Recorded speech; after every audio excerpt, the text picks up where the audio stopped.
마태복음 7장입니다. 1절에 보면 비판하지 말라가 있는데 비판하다는 둘로 분리시키다, 재판권을 행사하다, 심판하다 등의 뜻을 가지고 있으며 재판석에 앉아 판단하는 엄한 기능을 나타낼 때 사용하는 단어입니다. 현재 시상은 어떤 행동의 가정을 막거나 습관적으로 사람의 흠을 드러내는 것을 금하는 것을 의미하는데, 비판하지 말라는 것은 새로운 형태의 복수율로서 다른 사람에 대한 불신실하고 불필요하고 불친절한 비판을 철저하게 금하고 있습니다. 이것은 출애굽기 23장 1절에도 나오고 잠언 11장 13절에도 나옵니다. 여기에서 비판하는 자란 율법을 자기의 과시수단으로 삼아 다른 사람들을 멸시함으로써 스스로 재판 자리에 앉은 서기관과 바리새인들을 가리킵니다. 비판을 받지 아니하려거든이 나오는데 부정각의 시상이므로 최후의 심판을 가리킨다고 합니다. 이것은 고린도전서 4장 5절, 야고보서 5장 9절에도 나옵니다. 세상의 일반적인 도덕률에 대해서는 언급하고 있고, 이는 시상의 심판 마지막 날의 심판에 선행하고 있으며 서로 밀접한 상관관계를 지니고 있기 때문입니다. 그러므로 심판대 위에 설 때까지는 아무것도 비판하지 말아야 한다고 성경은 기록하고 있습니다. 아멘. 2절을 보면 그 비판으로가 나옵니다. 만일 내가 정죄하면 너는 하나님의 용서에서 제외될 것이다 라는 뜻입니다. 동일한 단어가 신적 선고나 결정에 대해 사용되고 있습니다. 로마서 2장 2절 3절입니다. 비판은 자비와 사랑이 없을 때 행해지고 사람은 헤아리는 정도만큼 헤아림을 받게 된다고 로마서 2장 1절은 기록하고 있습니다. 3절을 보면 티들보가 나옵니다. 티끌인데요. 작은 나무 조각이나 파편, 지푸라기, 가시 등과 같은 작은 물질을 의미합니다. 들보는 들어가다에서 비롯된 것인데 특히 동양에서 지붕 위에 얹는 큰 통나무로 된 대들보를 말한다고 합니다. 실제로 티끌이나 들보는 동양적인 가장법, 예를 들면 낙타와 바늘구멍으로서 대개 영적으로 해석합니다. 세리의 부도덕한 행위와 바리새인의 교만도 영적으로 해석되고 있죠. 눈여겨보면서 깨닫지 못하느냐라고 하는데, 전자는 겉으로 유심히 응시하는 것, 외부에서의 비판이요, 후자는 속으로 깊이 파악하는 것, 마음속에서의 검사를 말한다고 합니다. 4절을 보면은 빼어내게 하라라고 합니다. 단호한 명령이며 권고적인 가정법 1인칭 이 명령법 대신에 사용되어지고 있습니다. 나로 하여금 빼도록 허락하라는 뜻이라고 합니다. 5절을 보면 위선자여 나옵니다. 외식하는 자는 가면을 쓴 배우라는 뜻인데요. 서기관과 바리새인은 그 생활과 비판이 정반대일 뿐만 아니라 형제를 헤아리는 그 헤아림을 자신에게서 전혀 적용치 않는 이중인격자들이었습니다. 또 그들은 상대방에게 겉으로는 선한 목적을 위한 비판하는 것처럼 꾸미지만 실상은 악한 의도에서 그들을 넘어뜨리려고 하였습니다. 밝히 보고를 보면 통하여와 살피다의 합성으로 꿰뚫어보다입니다. 깊숙이 들여다보다, 눈을 크게 뜨다의 뜻인데, 만일 사랑과 의가 판단의 표준이 된다면 오히려 상대방의 들보는 티로 보일 것입니다. 다시 말하면 들보는 가진 바리새인의 눈에는 티와 같이 작은 허물도 덜 추어내려고 하지만 티도 점도 없는 사랑의 눈으로 들보와 같이 큰 가오도 덮어주려고 하는 것이다 라고 기록되어져 있습니다. 6절을 보면 거룩한 것이라고 기록되어 있는데, 잠언 11장 22절을 보면 고리나 천국복음, 천국복음은 마태복음 6장 22절에 23절에 나옵니다.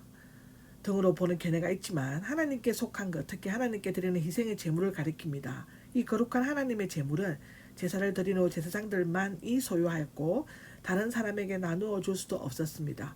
이것은 거룩한 것은 거룩하게 보존하기 위함이었는데, 개가 아무리 현명해도 거르고 이해하지 못할 것이며 돼지가 아무리 깨끗해도 진주를 달 수는 없을 것이다.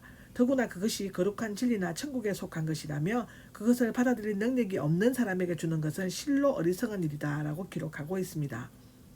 특히 복음이 더럽혀져 하나님의 영광이 가려지는 일을 용납될 수 없는 일입니다.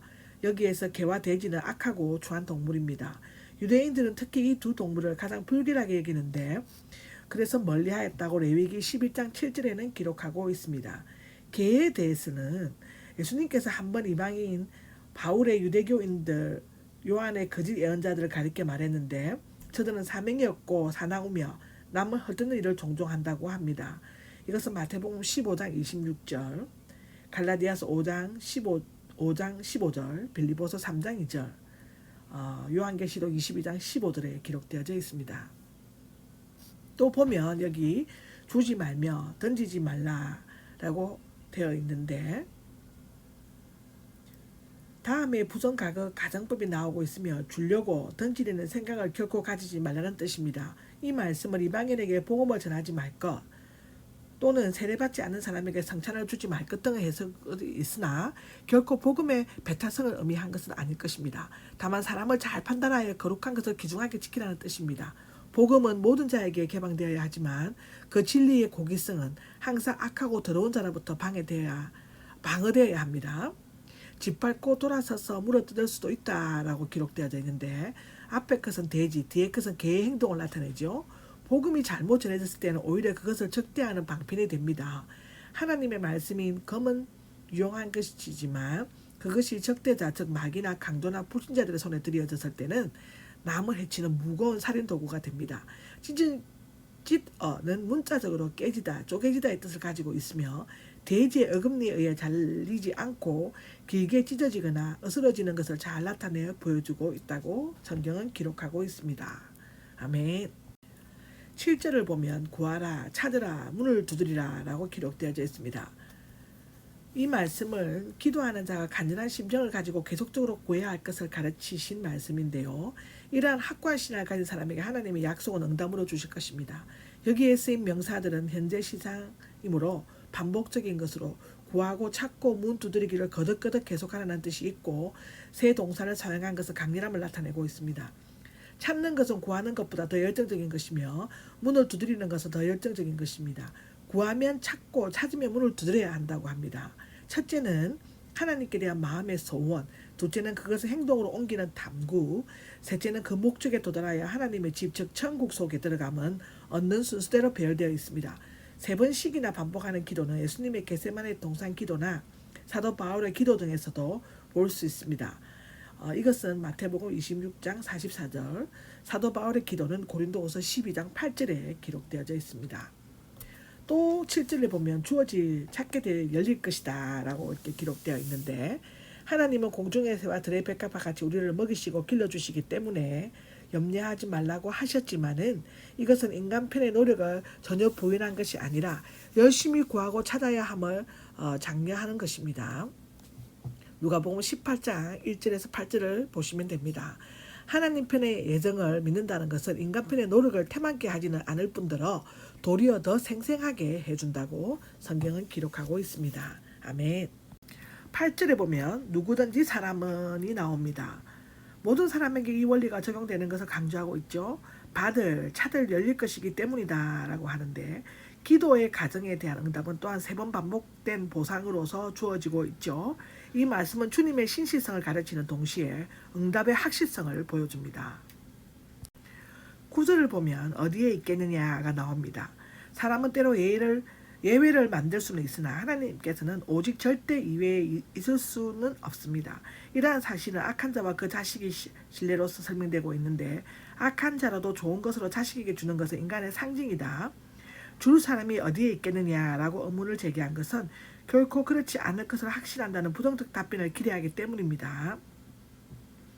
빵은 생긴 모양이 돌과 같으며 생선은 요리를 하기 위해 잡아놓으면 뱀과 같이 즉 뱀장어 같으므로 이 대조를 비유로 사용하였을 것인데 누가복음에는 11장 11절에는 알과 정갈을 비교하고 있죠. 줄은 하나님은 우리가 잘못 구하고 혹은 돌을 달라고 해도 떡을 주시며 악한 것을 구하여 뱀을 달라고 해도 생선을 주신다는 말씀이라고 합니다.